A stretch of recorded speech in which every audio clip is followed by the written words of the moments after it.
with having the joy of encountering you, not directly, but with some distance in between, with, say, ladies, gentlemen, who knows who else is here.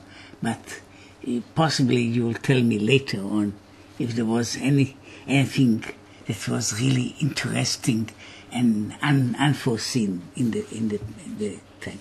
Now, this piece of Gemara is connected slightly with, I would say, with a topic which has to do with this month, and it has to do with Lag BaOmer, not directly with Lag BaOmer, but it has to do especially with one of the great heroes of Jewish, not just history, but also of Jewish life. In a way, one of those heroes that are a part of our stories in our storytelling, and that is Rabbi Shimon Bar Yochai. Rabbi Shimon Bar Yochai, who has lots of songs written for him and so on, and that is a story about his sometime in his beginning of life. Now, we came to speak with it, and it is written here. Why they describe Rabbi Yehuda in the text, in the former text that describes Rabbi Yehuda as the head of the speakers every place. Now, it's a strange title, because Rabbi Yehuda was not officially the head of any very major any major rabbinical position. But so why is Rabbi Yehuda called the head of speakers everywhere? So it says that was a result of a whole story. Now the story will be told in small installments, but basically it is that it was once upon a time that there were three of the great masters of the time, three of the great Tanaim of the time, Rabbi Yehuda, Rabbi Yossi, and Rabi Shimon, and were sitting and talking together. It was surely not a formal or a public appearance. It was just these three people were sitting and having a discussion of important subjects, but not for public consumption. So they were sitting together, and Rabbi Yehuda ben Gerim, who was a scholar, a younger scholar, which is possibly, it's right to explain his name as the son of proselytes, but it is not that clear. Anyway, Yehuda ben Gerim, who was some kind of an important but a younger person, was sitting nearby, and they were discussing, and they came to discuss, which is not usually the subject, but because these three people were also friends to each other. They studied with the same master, and so they were in many ways close to each other. So they have a discussion, and so the discussion was what we may call it general politics, not in any detail of the story. And so Rabbi Yehuda began by saying how, it says in the translation here, how pleasant are the actions of this nation. How pleasant, and in a way, how nice, which would be even a more exact translation. How nice are the actions of this nation. This nation, which means that it is the nation, the ruling nation that was ruling at that time. It was the major power in the great part of the world. So the Romans were there. It was, one has to add to it, it was not such an easy time, because it was seemingly after the war of Bar Kokhba, in which it was a very big revolt against the Romans. It was one of the most bitter battles that Jews have had against the Romans. They say that the number of people, Jewish people killed at that time in the Eretz Israel was about 1 million people, which is a huge number anywhere. Anyway, it was the country was decimated, but people were still alive, and it became quieter. So these people are sitting and they make a kind of a general summary. What would you think about the Romans? So Rabbi Yehuda says, they basically, except for the war, but if we make a judgment of the Romans as people, as rulers, whatever it is, they are basically nice people because they created markets, which was, the Romans were great architects in general, and they created in almost every country which they came, they made order and made some basic, what are called architectural changes in cities and in the roads and so on. So they made markets, they made bridges, and some of these bridges are very, very well done, because there are still some bridges that are 2,000 years old and still intact, and they still work, still factual. And they made bath houses. Now the bath houses were not just bath houses for simple. The bath houses were almost like popular clubs. People came there. People came to the bath houses.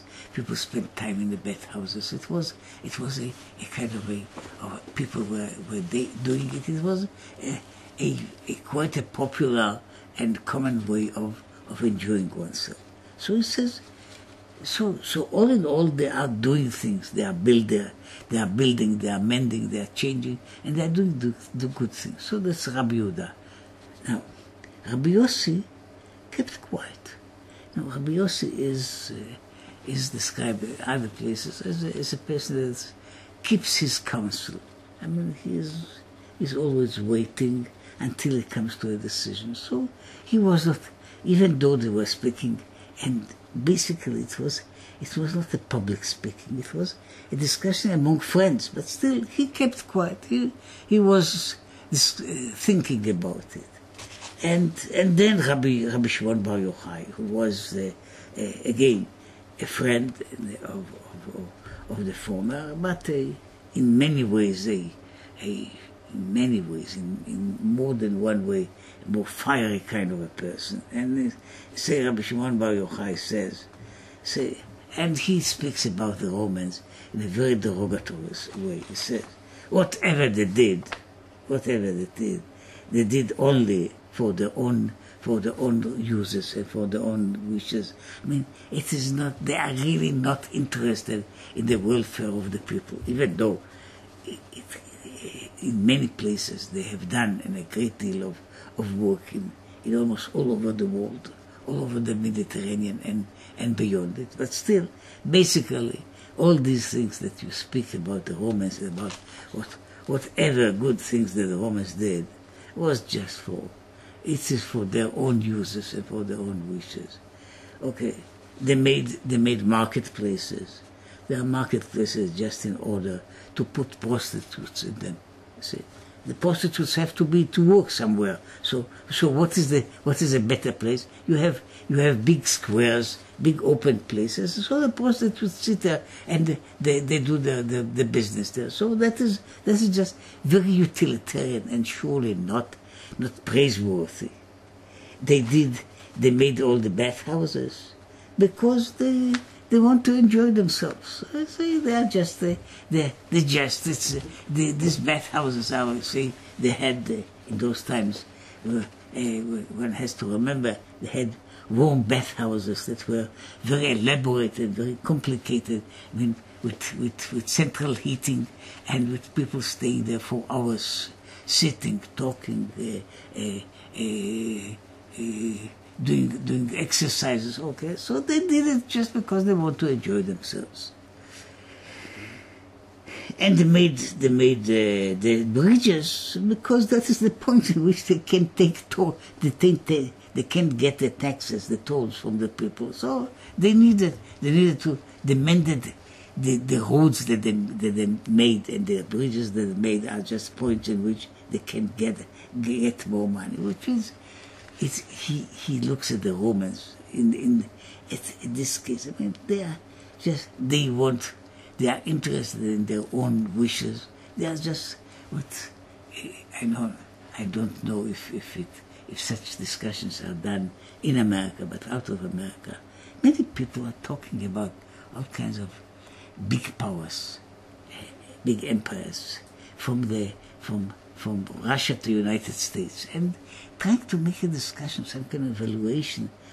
Are these big powers that make things, that make new order, that make things, is it done because there is some kind of a utilitarian point in it, or is it just for a simple way of getting more money in a more orderly way? So this is a discussion which doesn't stop. But in that way, we have here Rabbi Yehuda, who was seemingly also a more benign person and a more quiet person. And so he speaks about it and says, okay.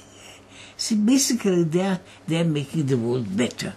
Better roads, better bridges, better marketplaces. The world becomes civilized. So we have to be thankful. And Rabi Shimon, he admits that they are doing all these things, but he says all these things are just means of oppression and means of getting their own wishes, and they are not really interested in the people. Okay. So this was a discussion. Now this is a discussion that it is just people give their opinions, whatever it is. Now, then Yehuda ben Gerim went and told the words. Now, it is clear, even though it is not from the end of the passage, it can be understood differently. It seems that Yehuda ben Gerim was there.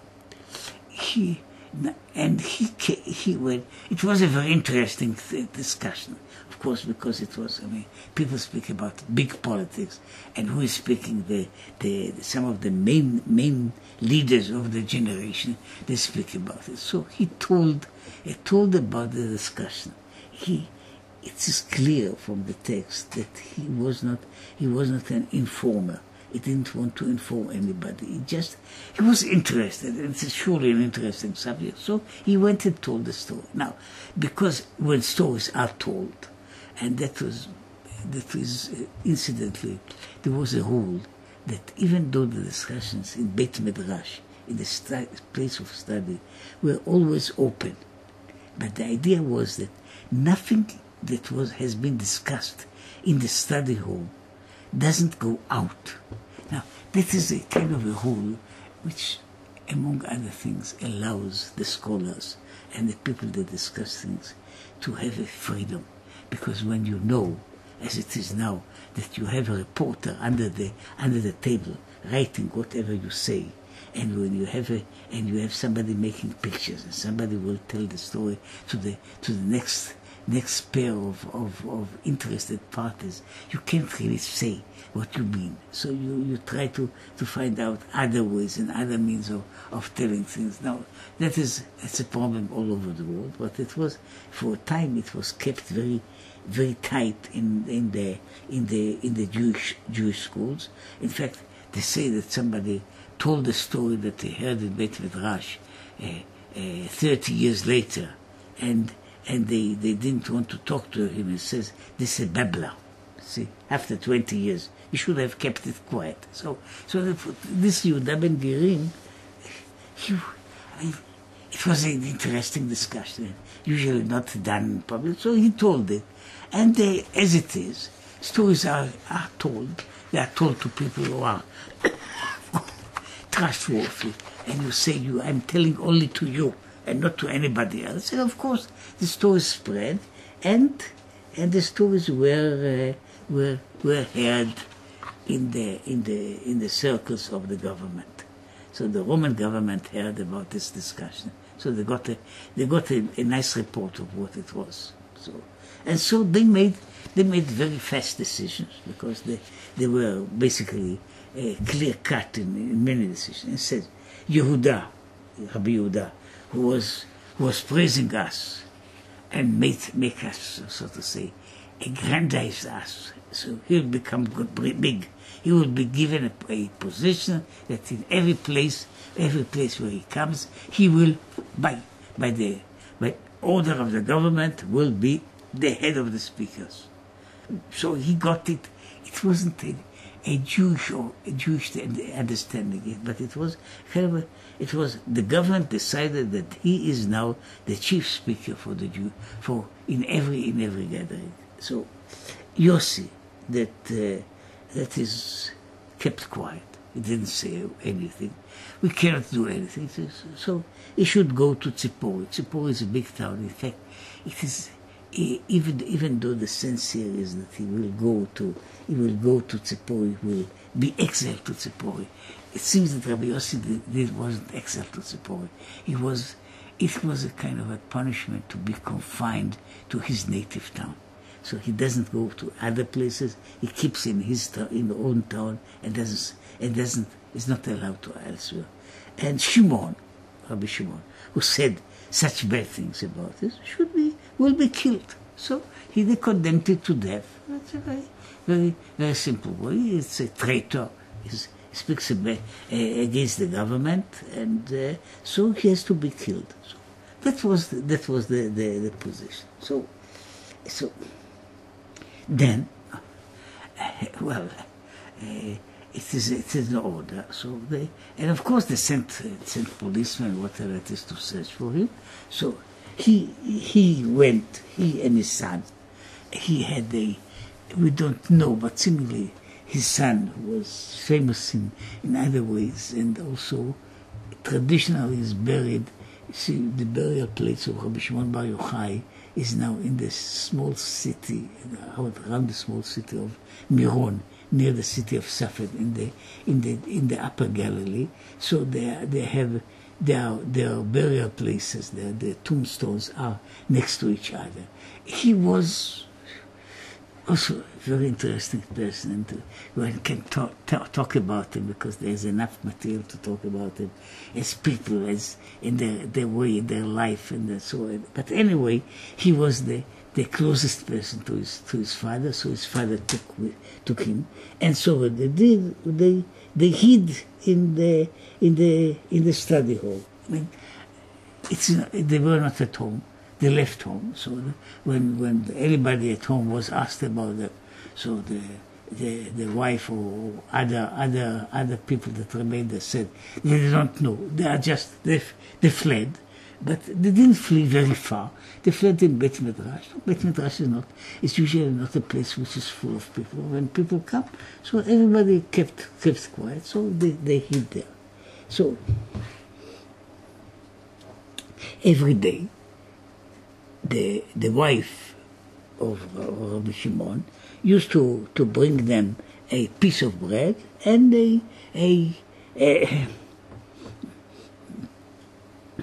and some water in it. And so they were eating together, and they were more or less content with that.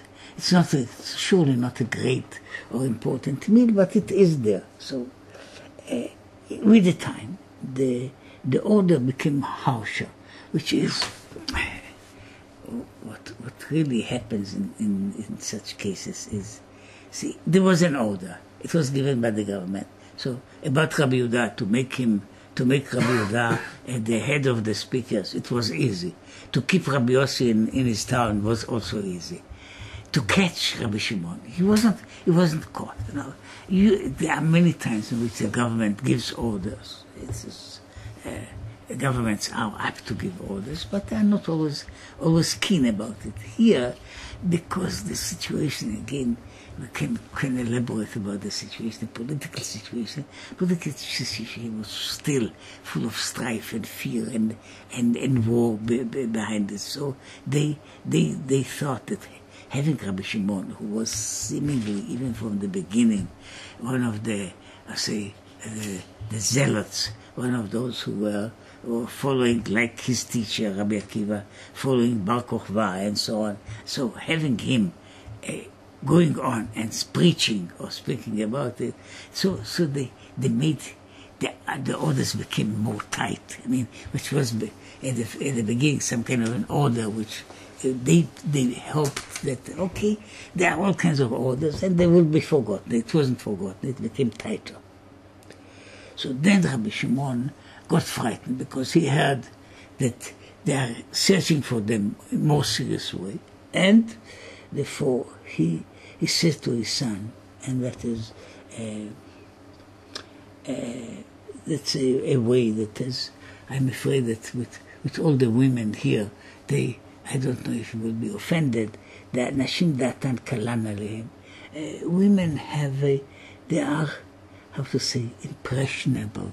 They are easier to move. It is, in fact, to discuss it, this is not the subject matter of the whole story, but the story is that he was afraid that the women of the home will be put under, first of all, under pressure, and there will be the interrogators, and still they had enough intelligent people for working for the homeless to do it, and so with the time they won't be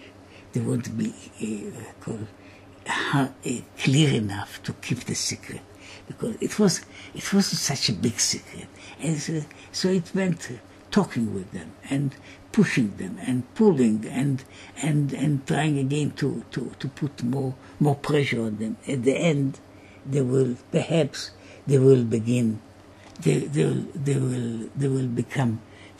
to suffer, and then they will tell about us. So you see, it says it is, if a person is not adamant in his mind, is not very strong, and is ready, which is you in so many ways, which when the Romans talked with women, and they had their own women, so they had some experience about it. So it was using, as it is, all the ways and all the forms in which it is done, which is with the easy. They were called the good interrogator, the bad interrogator. So Rabbi Shimon was afraid that his women will somehow give the secret up. And so they decided to hide in a cave, which there are caves in the Galilee. There's still enough caves, so they hid in a cave in the Galilee, which they are more or less, nobody knows about them. They are just alone. And then a miracle happened to them. In the place they had, it was created, or it grew up there, a carob tree. Now, carob trees are they were used and still used somehow as agricultural trees, but they also grow almost on the wild.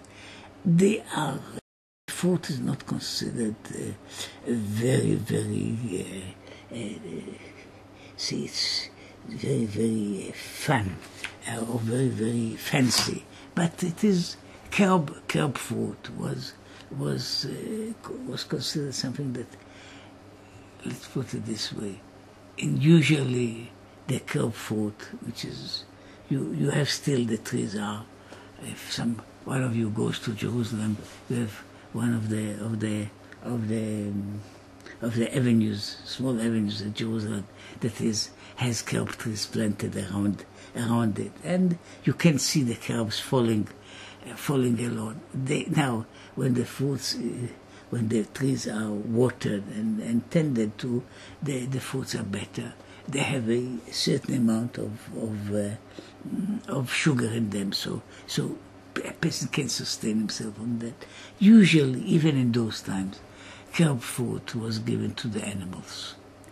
People can eat it, and so Rabbi Shimon and his son didn't have so much of a choice. They have a wild tree that gives fruit, and they are quite big trees, so they give enough fruit. So they ate the fruit of the carobs, and they had there some small spring of water, so they could somehow live there.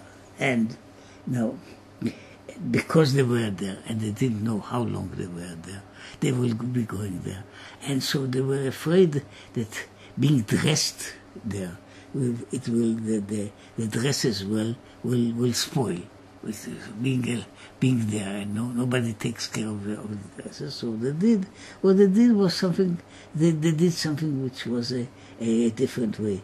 They were sitting immersed to their necks in sand, so they are not naked. They are covered, well covered, and the dresses were there for in the outside, and so they were all day. They used to sit and study.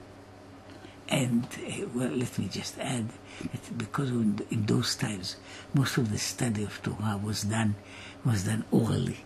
There were hardly any books. So every kind of learning, so the master and the pupil, the father and the son, it was anyway done like in this way.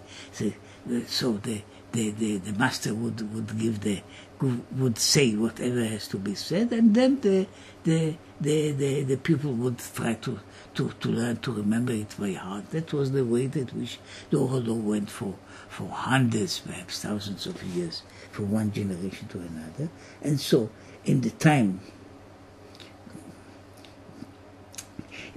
of prayer, they would go out of the sand, they would dress, and they would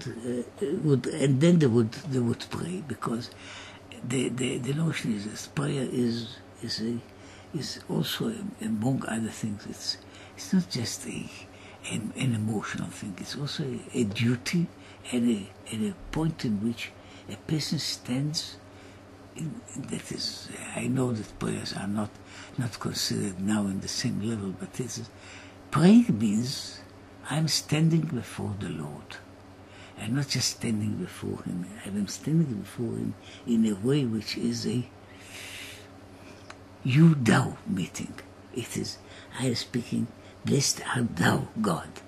And I'm speaking to Him, not he or him, but I'm speaking thou.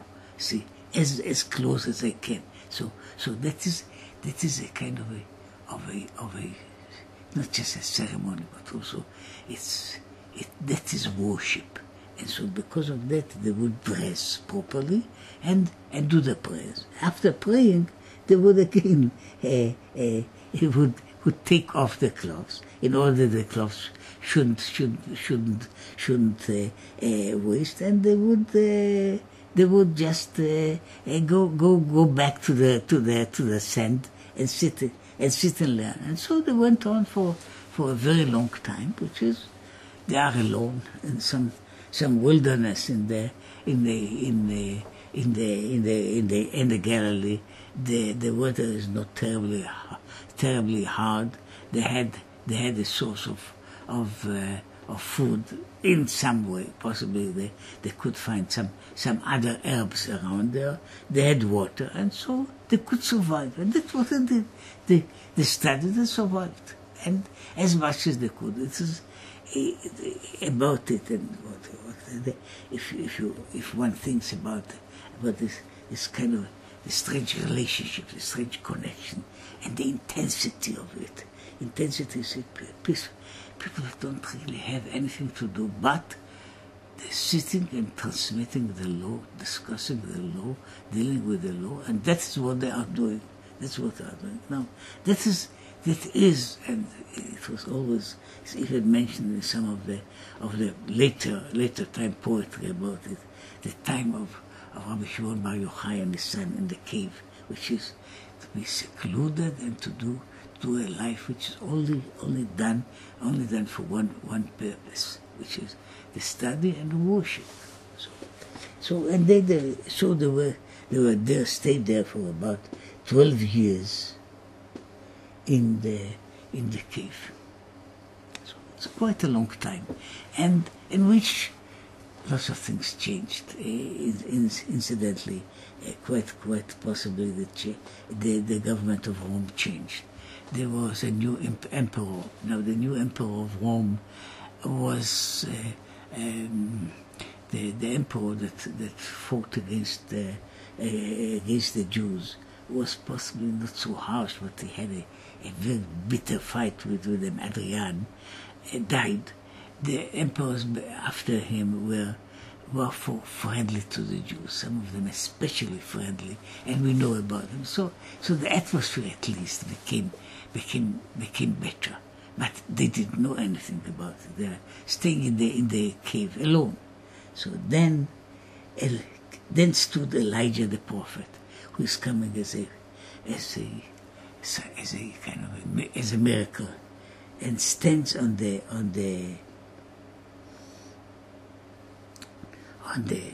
entrance of the cave and says, "Who will tell Bar Yochai, the son of Yochai, which is Rabi Shimon, that the emperor died and all his edicts are now void." So he heard it.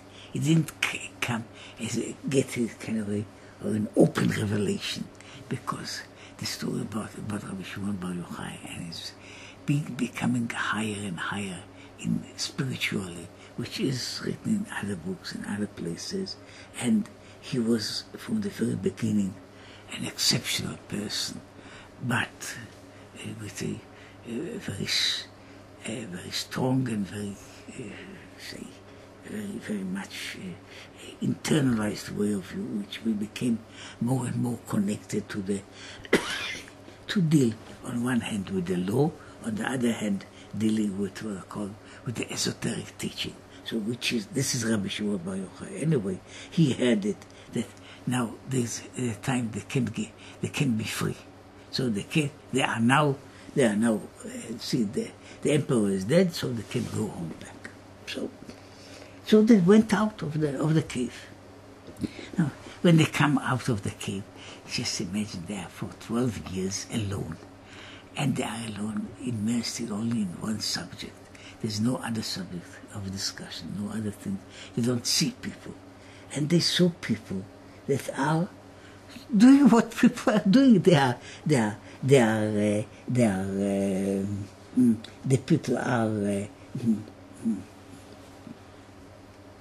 people are plowing the fields, the people are sowing. I mean, just the usual way.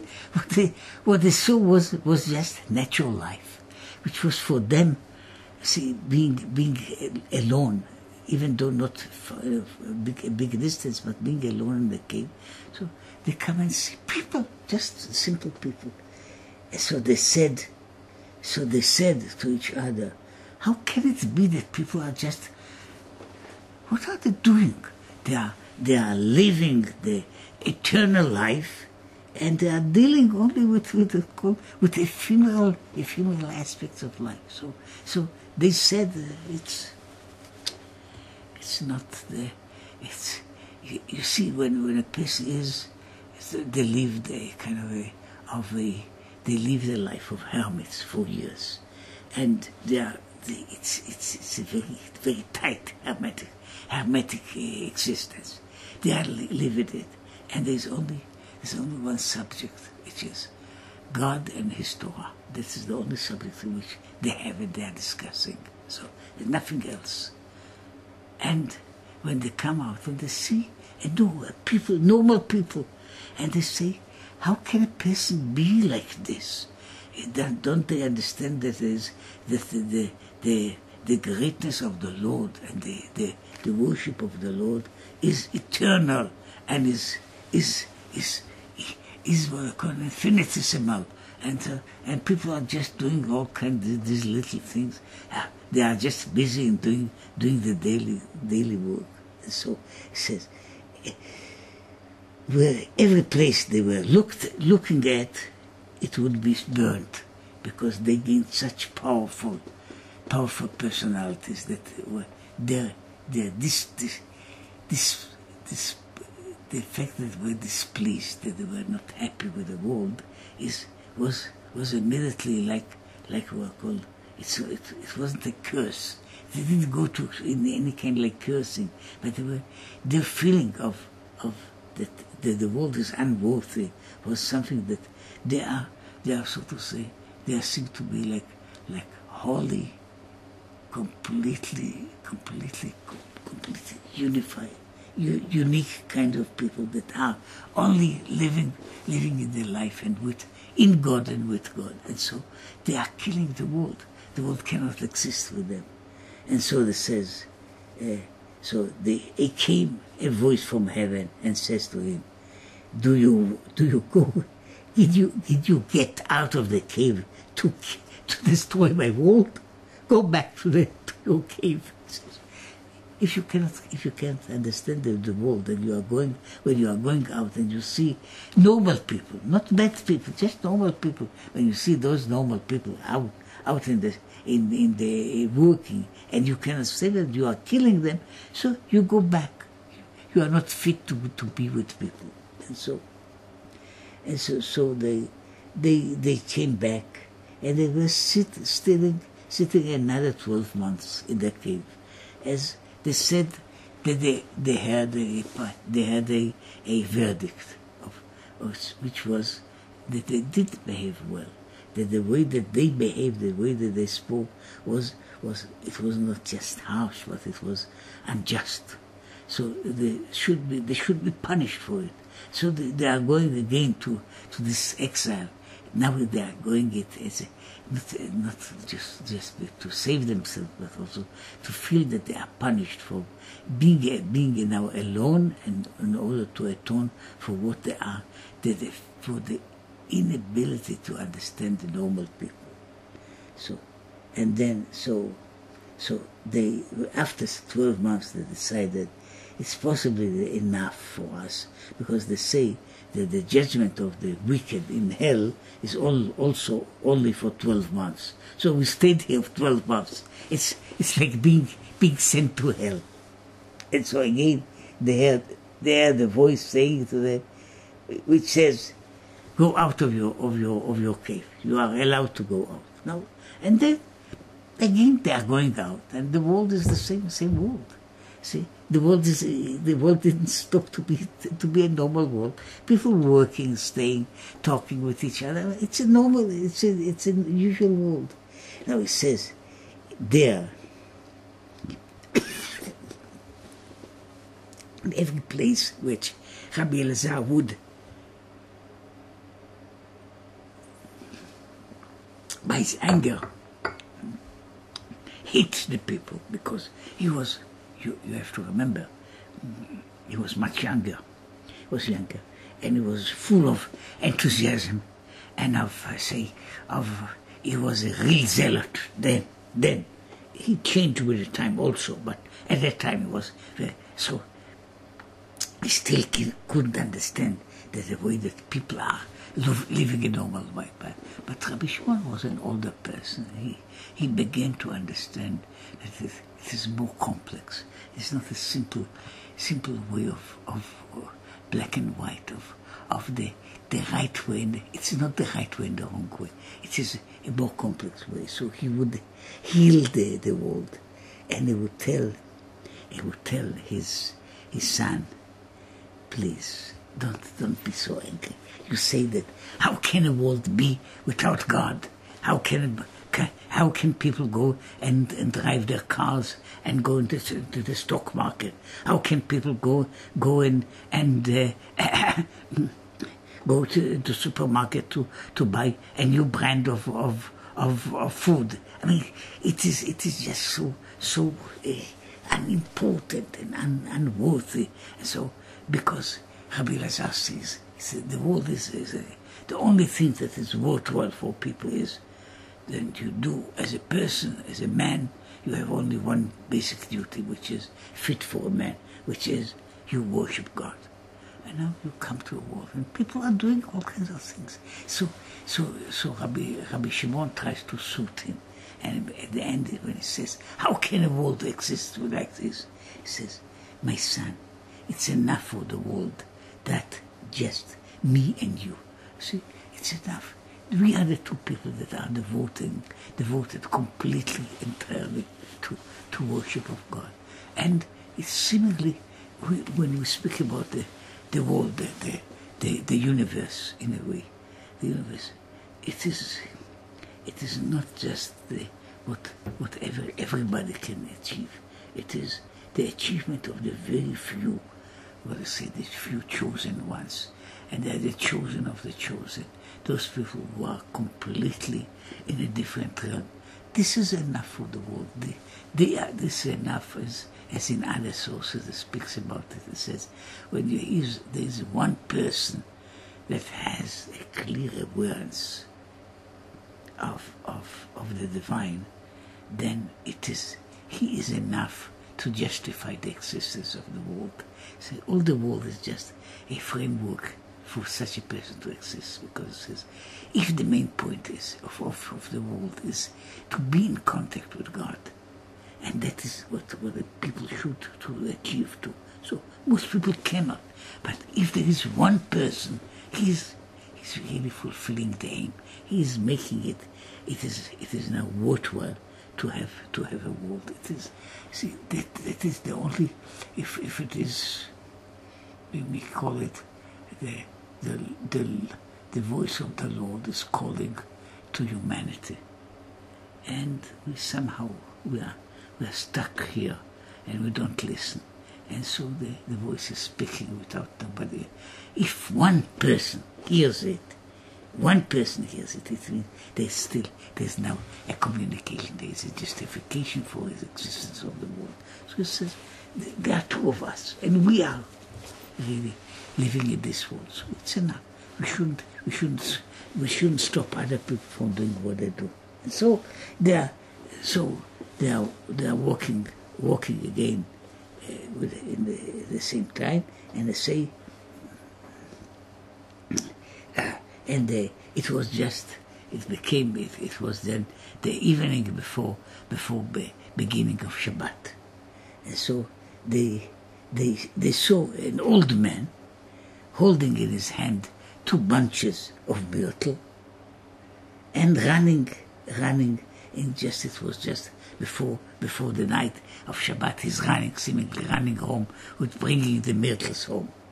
So they told him, why do you need this? They say, because whatever it is, a person is running with 2 bunches of myrtles. I mean, why? Why do you need them? Why are you running? So he answered them, I need them for the honor of Shabbat.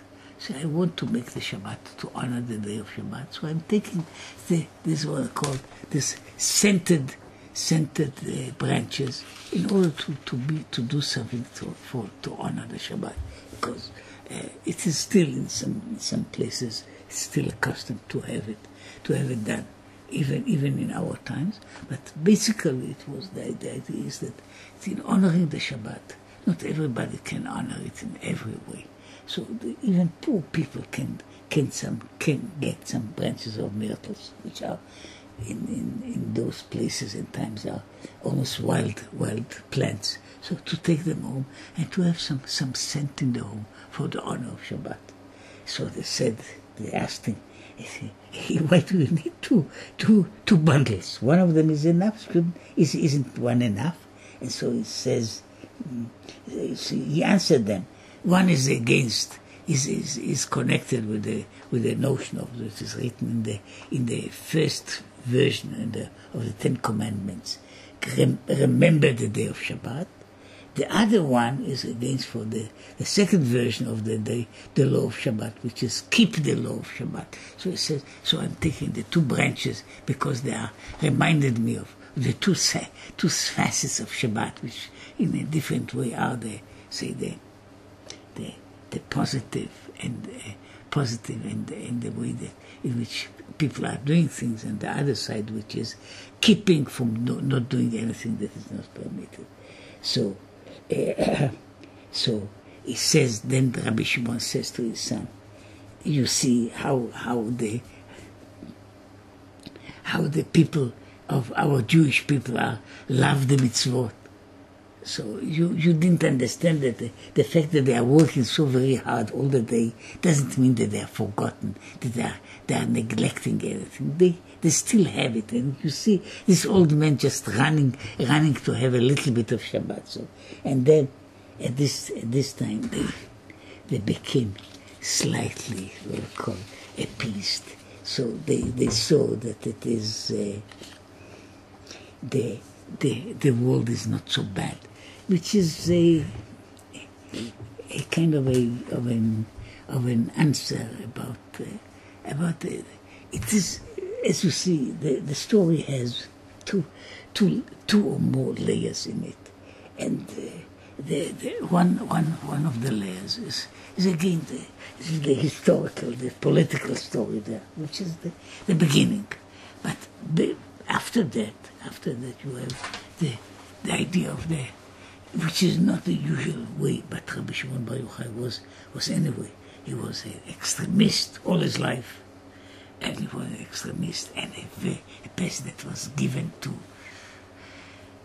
spirituality and to meditation and to what are called to visions all his life. So when he stays in it possibly was from the beginning made like this, but these years in loneliness, doing only one thing, made it harsher and harder and more emphatic. But you see, it seems that is the other side of the story, which is we have here the people who fled that are now completely alone, sitting and studying and not doing nothing else. This is one thing, which is a kind of a very special,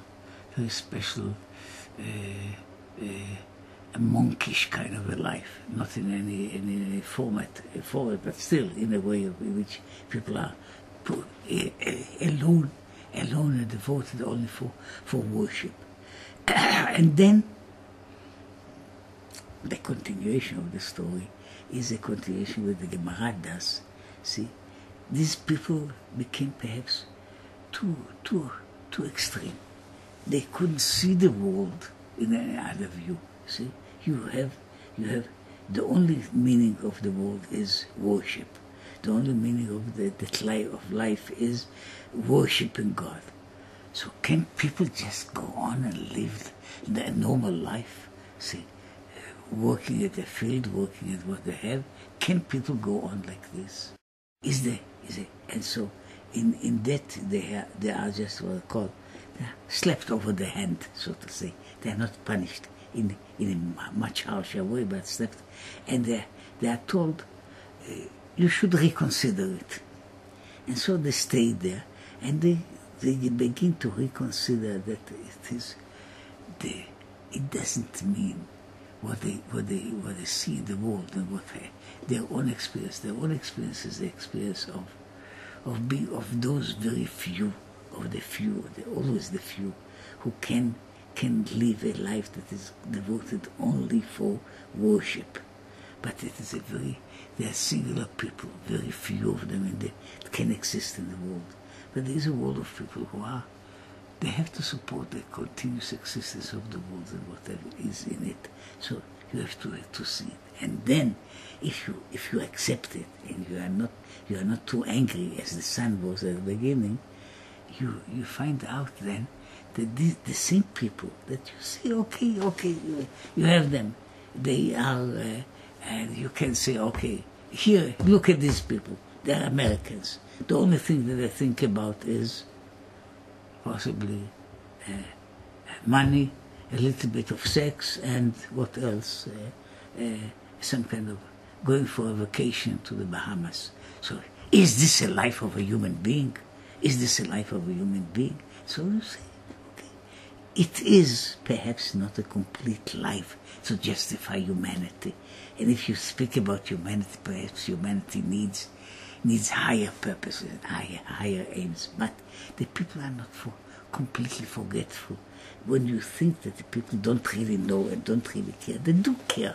They don't care it in such a way, but they have it in their mind, and it's a part of what they are. So when you see it, and you see the world is not just made of black and white, 1 and 0. It has different colors, and that is again in itself. This story in itself is a story about, devotion devotion, being extreme in devotion, and understanding, getting to understand again what happens in the world. So that is the one another part of the same story. So all that is the story as we had it. It's not. There are 2 pages here. I'm afraid that we won't be able to finish them, but in fact, if I may say so, it's perhaps the best thing is to finish things in the middle. If you finish them to the end, everybody knows that it's the end before you close it and you forget all about it.